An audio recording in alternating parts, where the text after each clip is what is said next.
Hello, everybody, and welcome to the latest Fellowship of the Golden Age interview. And this time we're doing something completely different where I'm interviewing Thoram and Urana. And so this is like a couples interview. So it's a fellowship couples of the Golden Age. It's a relationship one. So let's just see how this goes. Hi, guys. Hi, Neptune. Awesome. We're so happy to be here. Thank you for inviting us.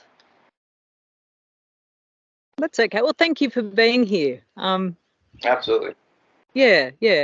And also, thank you so much, because with each interview, I'm realizing, with each person and whoever it is who's coming up, it takes someone has to do it. Someone has to start this process. And so I really appreciate you standing up and shining a light as a relationship of the Golden Age.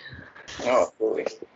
Yeah, you did a fantastic job as well. I can see how you've been holding the space and creating the environment and making us all feel very comfortable, and also creating that vibe that really helps. And I want to acknowledge that you're doing a great job in taking us forward and holding that space. It's been awesome. Thanks, Sora. Beautiful.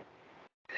All right. Well, I think we need to just dive in now. So basically, can you guys just tell me your story? So the history, I love stories about how you met and everything. That's always an awesome thing. Just basically your history of your relationship. Share it all with me. Share your story, the story of Urana and Thoram.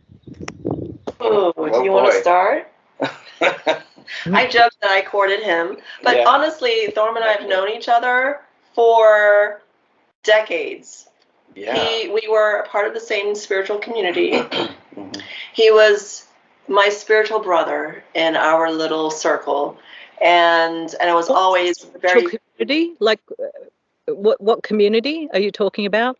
So we were both a part of a community of spiritual seekers, if you will. We actually followed someone who was channeled. So we were following a channeler. This was back in trance channeler. This was back in the late 80s, early 90s, throughout up until the 2000s. And so this channeler introduced us to a lot of concepts of star seeds and that we were avatars and we came here, but there was always a spin of this epic drama story that we were here to do a specific purpose, and it was always to save or to heal, or that we were, not the 3Ders. There was a lot of labeling. So anyway, we were a part of that community. And we were always just in each other's spheres, but not really close. And Thoram got married, had kids. Yeah, you're at my wedding. I was at his wedding. At the time. There was nothing going on here. Yeah, we're ignorance is bliss, by the way. Not having connection, didn't know anything else, we're just friends, which is where we are anyways in relationship. But yeah. So Thoram started teaching classes. I am present, I guess, from the temple. Keys of Freedom. And I started going to that and learning how to invoke and learning about the Ascended Masters.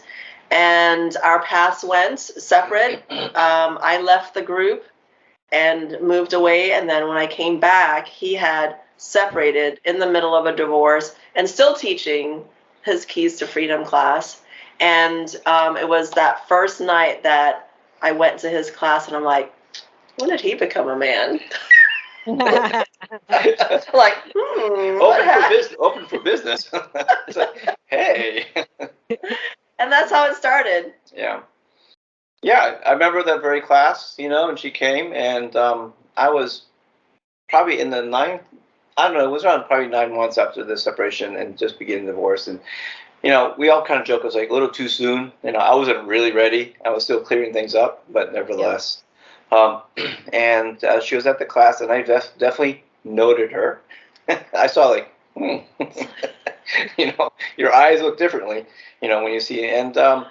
And I remember we spoke a little bit with my mom after the end of the class, and she was extremely complimentary, and I felt this energy from her. I didn't know anything beyond that. She knew more than me. I'm a guy. I'm like, duh. But there was enough of a feeling from that, and then some time went by where we started connecting, texting a little bit, and just like, wow, we're vibing and sharing some concepts that were really insightful. And it was some time after that. I think the biggest one after that was our bike ride. Mm-hmm. Was that? Yeah, on Easter, my mom and her friends and others, we went on a bike ride, and Urana was invited along. My sister was on that bike ride too, I think. That's what pretty much sealed the deal for us. Oh, God, it was so electric. We were in a car together. It's so funny. We're kids. We're in a car. She's sitting, I'm in the middle of the seat in the back, and she's to my right, and our legs are touching. And I'm like, her leg is touching me. Oh, my God. Oh, what is that? Mind you, we're full-grown adults. Then we go bike riding, a long bike ride, and somehow we keep finding ourselves together, separated from other people, and and to the others, my mom and others are like, man, they're flirting like crazy, and we're just like, we're thinking, well, we're just talking. Right. Yeah, our souls were very drawn to each other. We had a meeting. We had how long ago was this? Like, when are we talking? How long ago was 12 years ago? 12 years ago. Gotcha. Yeah. Mm-hmm. Yeah. Yeah.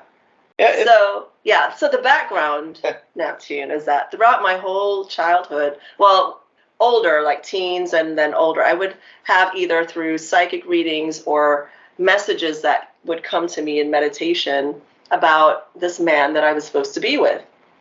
And when I was in my early mid-20s, I was in meditation and I was asking, it was all about the soulmate back then, and so I'm asking, who is this person? And immediately I saw a man with white hair. And I'm like, whoa, I'm in my 20s. I want to be with somebody with white hair. Little did I know I had to wait until I was a lot older to actually be together. Mm-hmm. Well, yeah. So would it be fair to say, I mean, I'm sort of reading it like it's just written into both your divine plans to be together. Most definitely. Yeah. There's no other way that it's when I look over our life and our interests, so many parallels, so much our hearts, our devotion, and our love for the divine is really what has brought us and kept us together. I think that there's more that has kept us together, but what really drew us together, as if there was this antenna and we're both speaking each other's language, it's this immense love for the divine.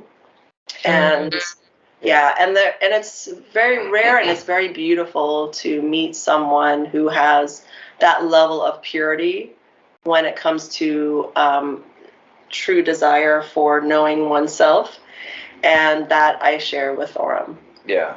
Yeah, and she doesn't suffer fools, He's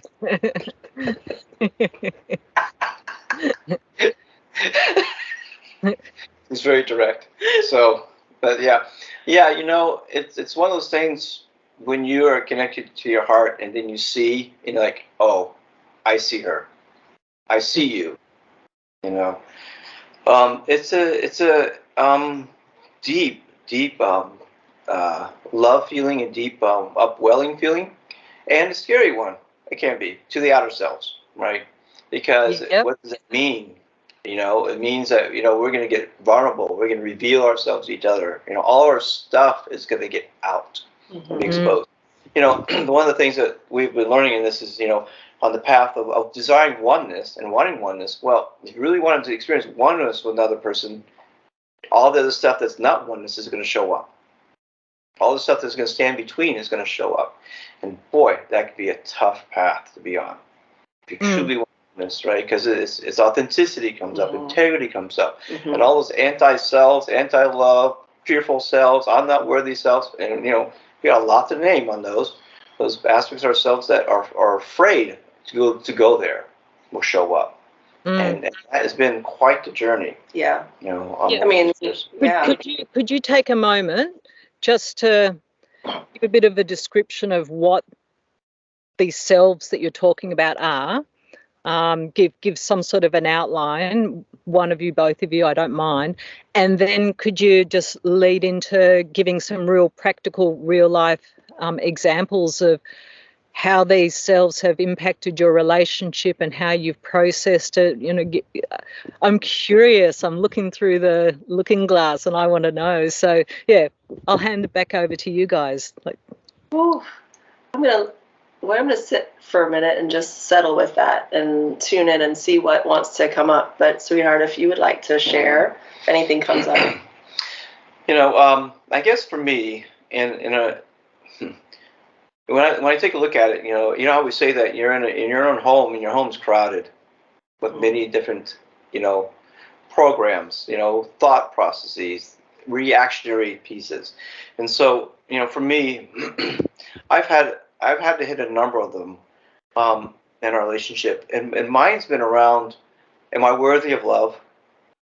Or have I done something wrong? Oh my gosh, there is a self in me. It's like, sometimes I forget I'm a 59-and-a-half-year-old man, and I can go like, oh shit, I did something. Excuse my expression. I did something wrong, and fearful. I'm like, I'm safe. I'm powerful. There's nothing can hurt me here, but I still feel fear, and I feel like I did something wrong, and of course it's always powerful in the emotions, and it makes it seem so real, and the part of the mind goes, well, what did you do?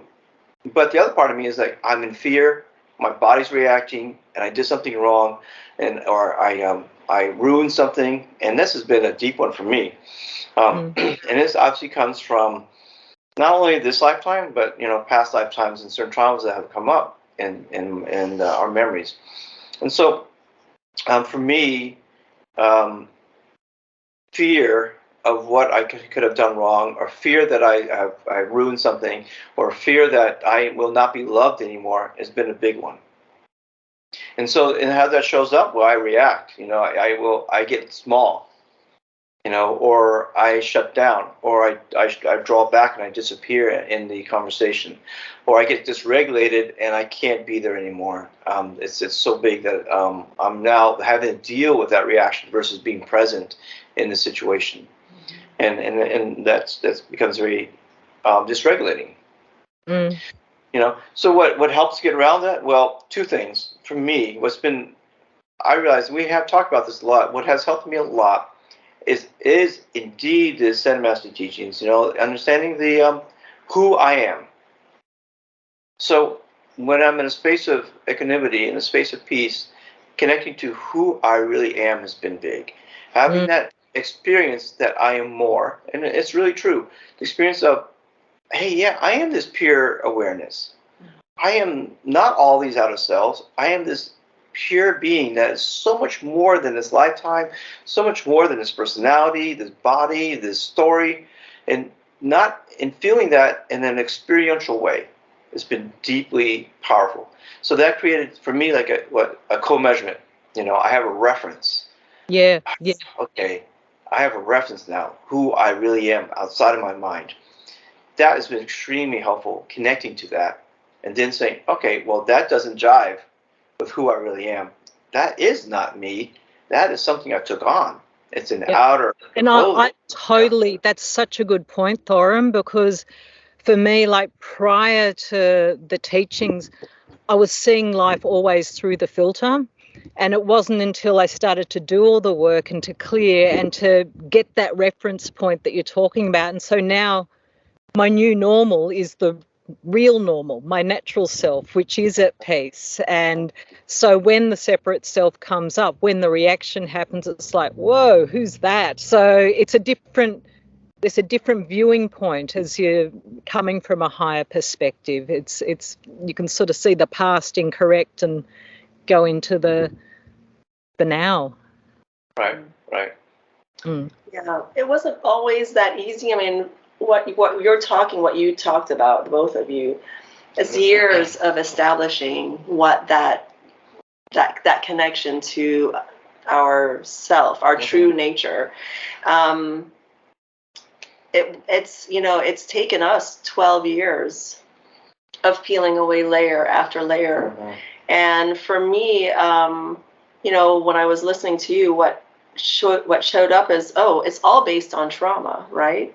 And what does the self, what does the ego, if you will, do but ensure it is protected? And at the moment, totally justified, totally understandable. But then we carry this pattern into our lives, and every situation that we feel a threat that is similar to what we had before, we pull out this way of being. And that's what I was experiencing within myself in this relationship, and then Thorm as he was sharing his. And it has taken me a long time to trust. And I think that there was for me, when I got together with Thorm, I told him, it's the first thing before we even got into a relationship, my bag is always packed by the door. I have one foot ready to go. I just want you to know. I knew myself well enough, and I'm like, are you going to be okay with that? Because this thing is locked and loaded and ready to run. If it feels threatened in any way, I'm out of here. And I mean, we had to deal with that for 12 years. Yes, that's right. I mean, and I wish I could say that I have, completely let it go. But man, when I feel like I am really under threat, that whomever the I is, in my mind, everything looks as if it is lined up for me to collect my bags at the door and walk out. And Thorm has learned so, he has done amazingly well holding space, being the anchor, accepting. He accepted. He said, I get it. I'm here. I'm going to commit. Even though I know you're going to want to run out that door, I'm going to stay and hold the space. And he has. And I haven't left. And Thorm, like, when those moments have happened, when Urana's totally triggered and ready to run out that door, like how do you respond? I've had to learn over time to trust what my heart says. Trust my heart, because in my out of mind I can freak out, and I can take it personally or take something wrong, and that's of course we know anytime we take anything personally we're in trouble automatically. We're not going to be connected to ourselves. But I have always felt in my heart, and every time we've come to that, I have felt the center point of truth, the center point of love, of connectivity, and at the same time, willing to surrender to what's so. At the same time, So, but it's kind of sometimes it's like when it gets to that point, it's almost like we're wiping the slate clean. Like, okay, clear everything off. We're starting over again. And where are we? Is it true or is it not true? Is it, what's truth?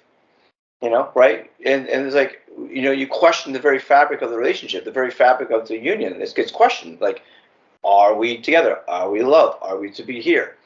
And to some, that can be very challenging. It can be very threatening. Like, wow, my God, you're questioning the very essence of the relationship, to be together.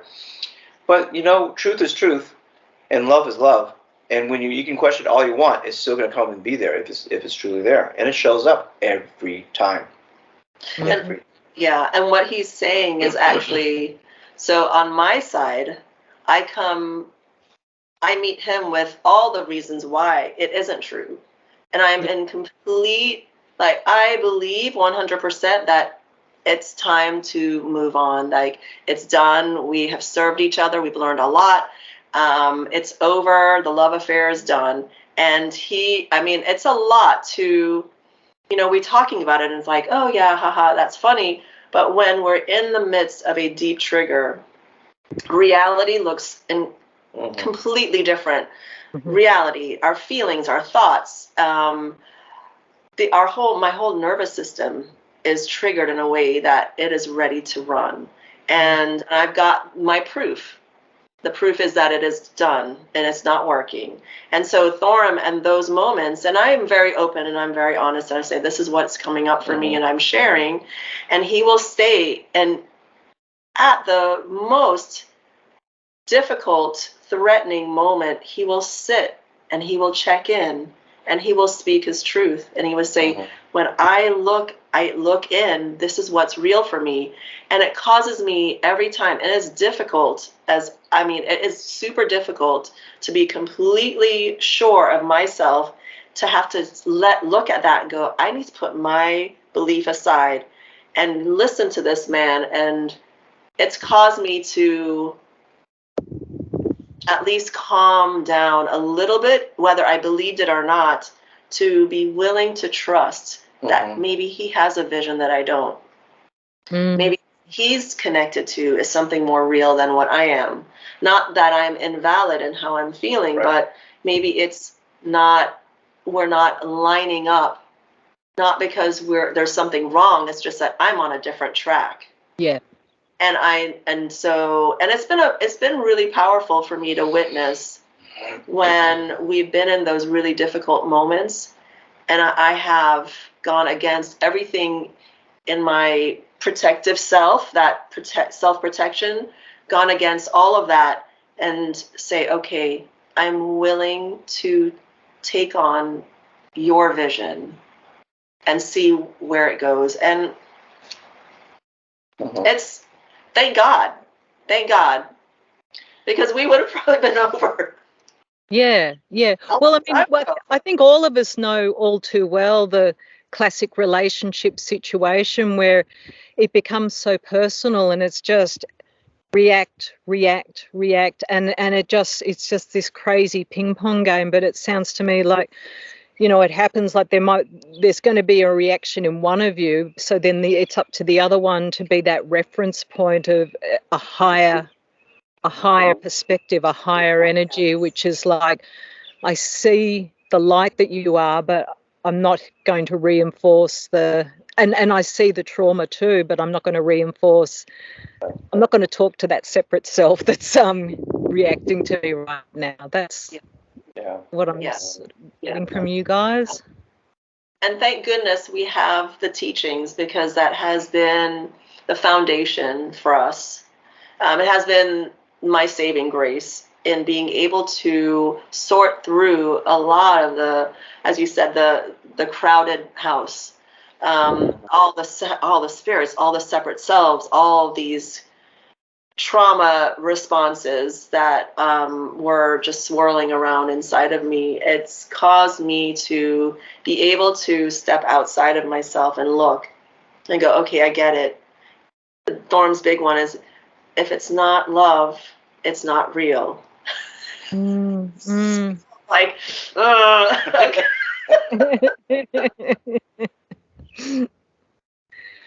And do you yeah. Oh, I was just saying, the things that help me is keeping in my mind, understanding who I am with, understanding who Urana is and what her history and her challenges has been, understanding how she is in her life and her journey is working through these traumas, healing herself, becoming whole. So one of the things that helps me is, I have an understanding of what is going on. She's working through it. And the thing is, and I think we've all experienced, as we call these things, the separate selves, when they're up, they feel so real, right? Because they're in your emotions, they're in your mind, your mental mind, and they're presenting themselves like, hey, this is reality. And you're looking through that filter and you're like, yep, right? And so I understand from when something is really up, it's the trauma, the fear, it feels so real, but it's not. It's temporary. Reality is not temporary. What's unreal is temporary. It flashes up, comes up really big, thinks the whole world's this way, and then if you have a shift in your mind, one little shift, all of a sudden, pop. It's done. It's done. Yeah. Well, that was not real. Yeah. Yeah. Right? It had a temporary reality. And so I keep in mind that, and understand that this is a process. And one thing I have to really understand with Urana is that it is that she needs to be allowed to go into it fully and feel safe. Yeah. That I can express from this place and not be in danger.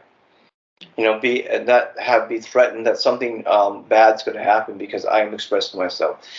Because when you live in a life where you have not been safe to express, not feel safe that I can be who I am, it's very important to be in a place and to be with somebody that you feel safe to express who I am, even if it doesn't feel good, even if it's not, copacetic or anything like that. And I need to get this out. And to have a safe place for that where I'm not going to have a bad consequence because of this expression that's going through me just right now. It's reality right now, but it's going to shift. But I need to feel this and feel safe that I can be that way right now with you.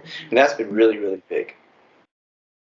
Yeah, I can totally relate to that. Like I need to go in and experience it.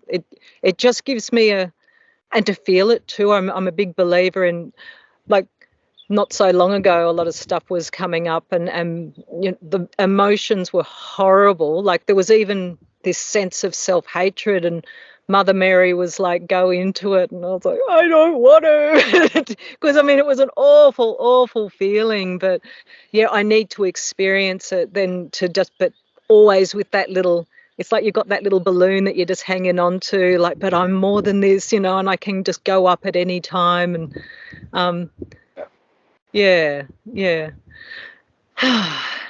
So I'm curious, and this might be a weird question, but have you ever noticed, maybe in the past, or have you ever created some sort of a collective self for your relationship? Like have you ever sort of hit a point where you've realized there's something that you guys have co-created that needs to be let go of? Oh, gosh. Oh, you were actually talking about that recently over the last several months. And it's that recognition that when we came together 12 years ago, we were completely different people. And we created these habits. And I was very much, and I'm still very much, I don't want to say a hermit, but I am very much in my space of solitude. And I see the limitation of it, and I see the opportunity for me to move beyond that safe space of solitude, and that really works for Thoram too, because he by nature is very quiet. And I said, I recognize that it has worked for us as a couple, and perhaps is there something else that we can do? How can we experience ourselves a little differently? So yes. I think, right, a collective way of being, a habitual way of, I guess, self-isolation together. But we just really enjoy being together. We just really like being together. Yeah. So you mean like you're both got your natural sort of self-isolating, and I relate to that too. I'm like that as well, although I'm friendly and everything. But then you've created like a little bubble within your own relationship where this. Yeah, we definitely have a bubble. And we recognize that, well, we do have an opportunity to expand and to, reach out and to connect and to, socialize. Yes. Outside of that more so, than our real comfort zone here with us. And I think, for both of us, and certainly for Urana, it's very important about connections and getting into social connections. We joke like, I can't be her girlfriend. I can be everything. I'm a lot of things, but I'm not everything. And I have to be okay with that I can't be everything. But babe, I can't be your girlfriend too. But we have to be, that's just important to have those other relationships, But, in that dynamic, that also brings up, our growth potential. What are we afraid of? How are we stepping up? And there's movement. And Urana can talk about herself, what her movement is and how it represents her being in the world. And that's what, talking about what we're facing now, so much have been, especially in these last couple of years, just a great focus on, as we call it, that primal self, and that primal core identity that we're looking to let go of and to transcend, that's filled with trauma, filled with fears and programming. And boy, it comes up, and it's a humdinger, right?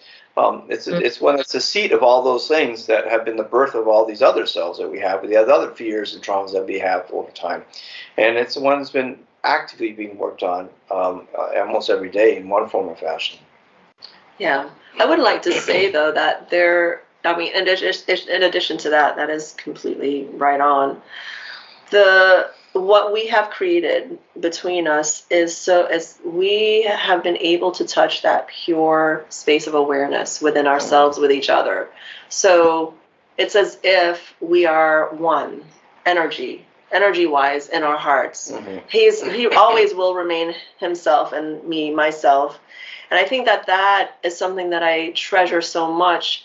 And it's not easy to experience with people in general, because we have so many layers of our social self and how we connect to someone. It takes a long time. And I find that it's my base comfort is in the safe, where I can open my heart and actually be.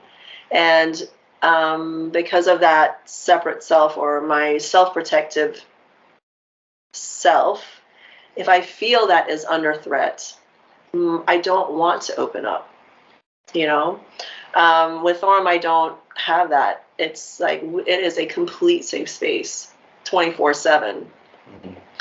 And I find that it's more challenging. So I have to resolve a lot more, as we are doing in our group, resolving who are we in and of ourselves, and we have that right to be how we choose to be on this planet, even if the world is saying, no, you shouldn't be that way. That's wrong. You're wrong. So I'm building that. I'm strengthening that sense of self within me, so that no matter who I'm around, I can actually stay in the safe space of my own presence. And even, but we also have a right to choose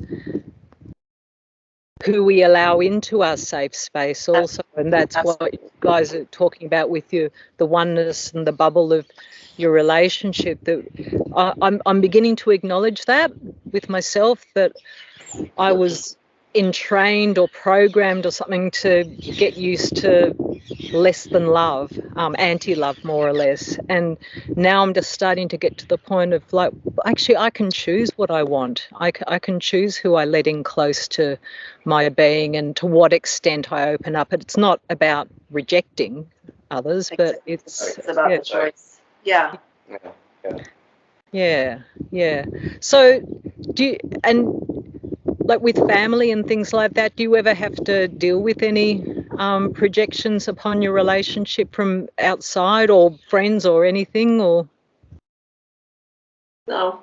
That's not about our relationship. Not really about our relationship. But your personal life. Yeah. Personal projections. Family life. I find that for me, Thoram is a lot easier. He lets that flow right over him. I am learning how to not internalize. And I'm learning how to be okay with saying, oh, that's not me, that's them. And that's not something that I'm in the habit of. I'm always looking at, oh, I must have done something wrong. Oh gosh. It stirs this sense of insecurity within me. But I'm learning no, that's not all me. When I'm actually really good. And being okay with that. Being okay with I'm actually really good, instead of the other, which is I cannot possibly make somebody else feel wrong, because then that's a reflection of my goodness in the world.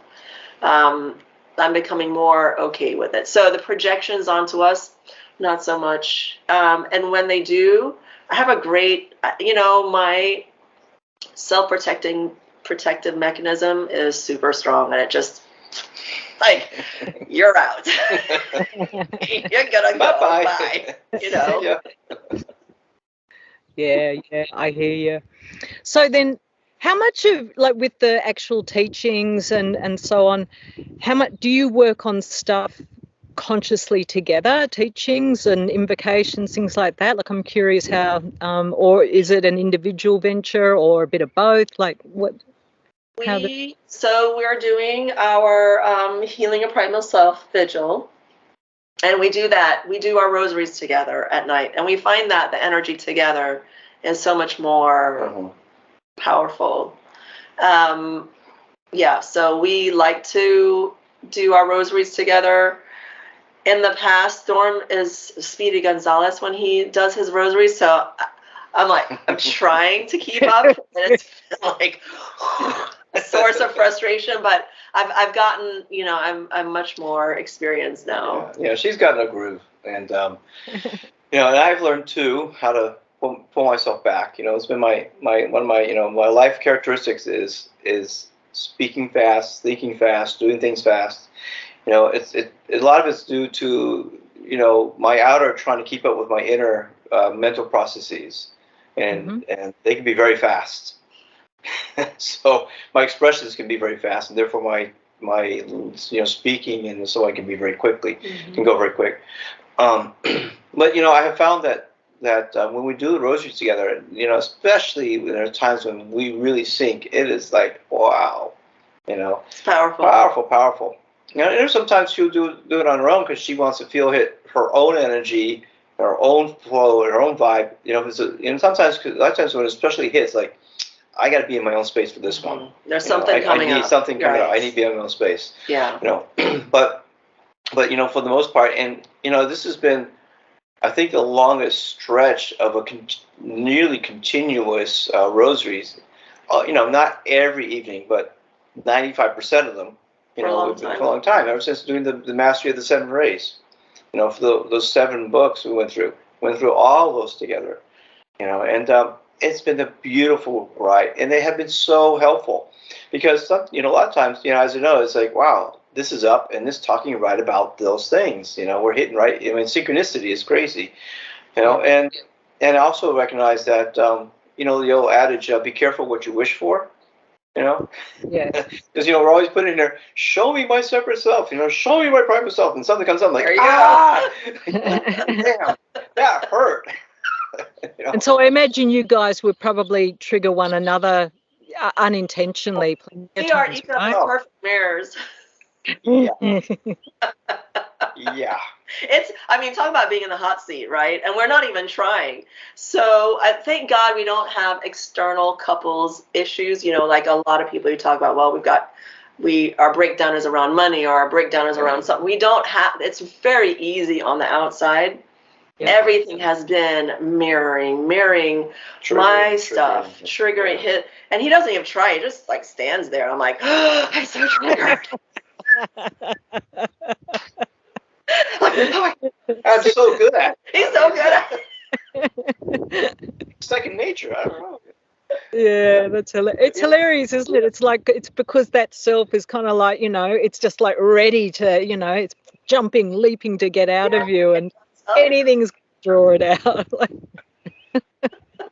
I can tell you so many times, we go through this. It's such a strange experience when myself comes up. So I can have a perfectly good day going wrong, and then the evening's going wrong, and then I'm feeling something like a little off, but not sure what it is. Something, but I know something's off. But and then we'll talk, and something will happen, and she'll say something in a very specific way, totally, just automatically, not unconsciously. I wouldn't want to say from her side. Not trying anything. And the words, and it will hit me like a bolt in my separate self, and I'm like, and she's like, what's wrong with you? And I'm like, freaking out, in fear and crying, and just totally reacting, and she's like, what? But, and I go through this, and we get through it, by basically, I just emoting and talking, and then whatever comes up, and, I get very emotional. I allow myself to go there, and I tear up or go through those emotions, and the strangest thing is, when I can get past that separate self, when you experience it, and begin to see it for what it is, not immediately, because immediately you're in it. Yep. It's just, and I'm feeling it, and it's telling me the story, and I'm feeling the emotions of it. When we get through and it can take some time, sometimes, hours, we really have great fortitude to stay in the course with each other. Mhm. Sometimes it can be very difficult. Sometimes it's just, you're in the flow. She goes, a lot of times she goes, oh, okay, he's in it. All right, so you're in this course. Something clicks. There's a period of time when we get through it, finally go, I can now, it's like the energy is just subsiding enough, expressed itself enough that I can see it for what it is. It clicks. Now it's not here, it's here. It's not so much here, it's here. As soon as it's here, okay, I see. Oh, that's what's been coming up. And then my self comes out, who I am really, gets stronger again. And I'm back. I'm like, dang, that. And we talk about it and we clear it. And like, oh, okay, I got it. I can see what this is now. And I put it in an area of my work or something to let go, recognizing it's a self, recognizing it was a trauma that came from such and such. And I'm back. And when I look back at the whole sequence, I'm like, it was a setup. What a setup. I was feeling it, and then I really think our higher self says, say this to him. Say this way, with this energy. That's what you got to do.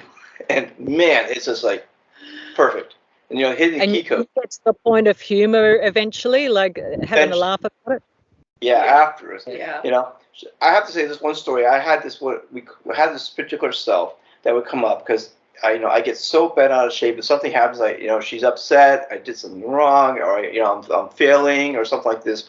We were in bed and hanging out, talking, and I was just getting agitated. I jumped up, had to get out, walked out of the room, and then I came back, and she's looking at me, and goes, this is an epic self you have. You're like, this is your epic self. I'm like, and it stopped me in my tracks. I'm like, I laughed. I'm like, damn, you're right. That's an epic self jumping around. So now we call it, the epic self. Yeah. Okay, I see what that is now. And it was so clearly, and it snapped me out of it. And it was named. I'm like, yeah.